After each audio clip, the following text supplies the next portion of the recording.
ഇത് മാസ് മോട്ടോഴ്സിൽ നിന്നാണ്. നമ്മുടെ ഹോണറ്റാണ് വണ്ടി മൈനർ ചെക്കപ്പായിട്ട് നമ്മൾ കയറ്റിയിട്ടുണ്ട്. അത്യാവശ്യം അതിൻ്റെ ചെയിനൊക്കെ അത്യാവശ്യം നല്ല രീതിയിൽ ലൂസുണ്ട്. അപ്പോൾ അതൊക്കെ ഒന്ന് ടൈറ്റ് ചെയ്തതിന് ശേഷം നമുക്കൊന്ന് ചെയിൻ ലൂബ്രിക്കേഷൻ ചെയ്യണം. അതായത് ചെയിൻ ലൂബ് ചെയ്യണം. കാരണം എന്താ വെച്ചാൽ ചെയിൻ നല്ല രീതിയിൽ ഡ്രൈ ആയിട്ടുണ്ട്. അപ്പോൾ അതുകൊണ്ടാണ് വണ്ടി ഓടിക്കാനായിട്ടൊരു സ്മൂത്ത്നെസ് കൂടും. പിന്നെ ചെയിൻ മാക്സിമം ഈ തവണ ഇവിടെ ഒന്ന് വലിച്ചു നോക്കാം. അത്യാവശ്യം വലിച്ചെത്തിയേക്കണമാണ്. ബാക്ക് സൈഡിലേക്ക് എൻഡിലേക്ക് ആയിട്ടുണ്ട് കേട്ടോ. വലിച്ച് ചെക്ക് ചെയ്ത് നോക്കാം കിട്ടുമെന്നുള്ള ദിവസേ. ഫ്രണ്ട് സ്പോക്കറ്റൊക്കെ ഒരല്പം മോശമായിട്ടുണ്ട്. പിന്നെ അതേപോലെ തന്നെ വണ്ടി സെൽഫ് സ്റ്റാർട്ട് വർക്കിംഗ് അല്ല, ബാറ്ററി ലൈൻ ഇല്ല. അപ്പോൾ നമ്മൾ അഴിച്ച് ചെക്ക് ചെയ്യുമ്പോൾ ഓൾറെഡി വണ്ടി വന്നപ്പോൾ ഉള്ള ബാറ്ററിയാണ്. എക്സൈഡിൻ്റെ ബാറ്ററി വണ്ടി വന്നപ്പോൾ ഇരിക്കുന്ന ബാറ്ററിയാണ്. 5 ആമ്പിയറിൻ്റെ 12 വോൾട്ട് വന്ന ബാറ്ററിയാണ് നമുക്ക് വണ്ടിക്ക് തന്നെ. അപ്പോൾ നമ്മളത് ചെക്ക് ചെയ്യാനായിട്ട് അതിൻ്റെ ടെസ്റ്റർ കണക്ട് ചെയ്തു. അതിൻ്റെ ഡിജിറ്റൽ തെളിയാനുള്ള വോൾട്ട് പോലും ഓൾറെഡി ബാറ്ററിക്ക് ഇല്ല. അപ്പോൾ ശരിക്കും പറഞ്ഞാൽ ഇത് DC മോഡൽ വണ്ടിയാണ്. അതായത് CDI DC ടൈപ്പാണ്. ബാറ്ററി സപ്പോർട്ട് ഇല്ലാതെ ശരിക്കും ഓടിക്കരുത് എന്നാണ് പറയുന്നത്. കാരണം എപ്പോൾ വേണമെങ്കിലും അതിൻ്റെ ആ CDI ഇലക്ട്രോണിക് യൂണിറ്റാണ്, അത് ഡാമേജ് വരാം. കാരണം അതിന് ഡയറക്റ്റ് കറണ്ട് സപ്പോർട്ട് അത്യാവശ്യമാണ്.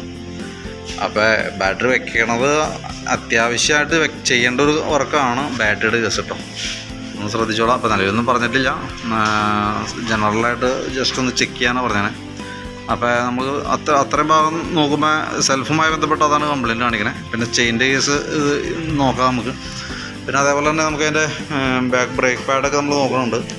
ബ്രേക്ക് പാഡ് ചെക്ക് ചെയ്യുമ്പോൾ അത്യാവശ്യം നമുക്ക് ഉപയോഗിക്കാനുണ്ട്.